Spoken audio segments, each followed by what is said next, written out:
তো গাইস দেখতেই পাচ্ছ কতদিন বাদে সেই আমার রুমটা। দিস ইজ মাই ক্লাসরুম স্কুলের, যেখান থেকে আমি উচ্চ মাধ্যমিক পাশ করেছি, সেই যতীন দাস স্কুল। মানে পুরনো স্মৃতি তাজা হয়ে গেল। এই যে তোমরা দেখতে পাচ্ছ গাইস। তো আমি যে আজকে কী খুশি যে আজকে সমস্ত এক্স স্টুডেন্টদের ডাকা হয়েছে স্কুলে, কিছু সেরেমনি আছে, অনুষ্ঠান আছে। তো এই যে আমাদের সেই স্কুলটা, সেই মাঠ, অনেক কিছু চেঞ্জ হয়ে গেছে ওখানে, অনেক কিছু হচ্ছে নতুন নতুন। আজকে সমস্ত এক্স স্টুডেন্টদের ডাকা হয়েছে। এই যে সেই রুমটা যেখানে আমি যেতাম, এই যে আমাদের কমার্সের রুম, এইটা হচ্ছে আমাদের সেই রুম।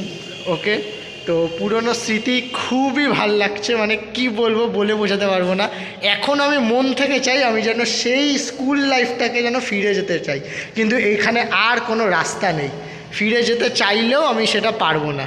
এবং এই যে ফার্স্ট বেঞ্চটাকে পেরিয়ে এই যে সেকেন্ড বেঞ্চ, এখানে আমি বসতাম। এই বেঞ্চটাতে বেশিরভাগ আমি এই বেঞ্চটাতেই বসতাম, এবং হচ্ছে তো থার্ড বেঞ্চ, যেখানে আমি মাঝে সাঝে বসতাম। এই সামনেই আমি বসতাম। আমার রোল নাম্বার ছিল কমার্সের রোল নাম্বার 1। 11-12 দুবারই আমার রোল নাম্বার 1 হয়েছে। কিন্তু রোল নাম্বার 1 হওয়া যে কতটা চাপের, সেটা যারা পড়াশোনা করছো তারা নিশ্চয়ই বুঝবে। যে কোনো স্ট্রিমেরই রোল নাম্বার 1 হওয়াটা, একদম সামনের রোল নাম্বার হওয়াটা কতটা চাপের, ওটা তোমরা যারা পড়াশোনা করছে তারা বুঝবে। আপাতত এখানে গ্রহ নক্ষত্রের কিছু একটা বোঝানো হচ্ছে, যেটা ভূগোলের।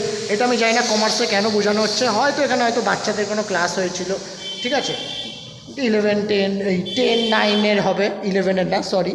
তো এই হচ্ছে, আমি এবার বেরোচ্ছি। মানে আজকে খুবই ভাল লাগছে গাইস। এই যে আমাদের রুমটা, তো আমাদের এই রুমের পাশে যে এই 32 নম্বর রুমটা, এটা ছিল আমাদের সায়েন্সদের রুম, ঠিক আছে। এটা হচ্ছে সায়েন্সদের রুম ছিল। খুবই ভাল লাগছে। আপাতত এই রুমটা বন্ধ আছে, যাওয়ার দরকার নেই। এবং 31 নম্বর রুম ছিল আর্টসের room.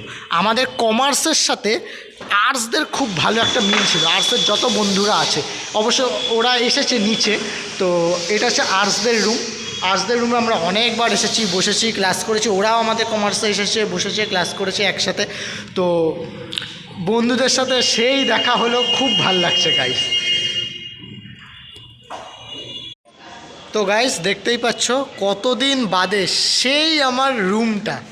This is my classroom স্কুলের, যেখান থেকে আমি উচ্চ মাধ্যমিক পাশ করেছি, সেই যতীন দাস স্কুল। মানে পুরনো স্মৃতি তাজা হয়ে গেল। এই যে তোমরা দেখতে পাচ্ছ গাইস। তো আমি যে আজকে কী খুশি যে আজকে সমস্ত এক্স স্টুডেন্টদের ডাকা হয়েছে স্কুলে, কিছু সেরেমনি আছে, অনুষ্ঠান আছে। তো এই যে আমাদের সেই স্কুলটা, সেই মাঠ, অনেক কিছু চেঞ্জ হয়ে গেছে ওখানে, অনেক কিছু হচ্ছে।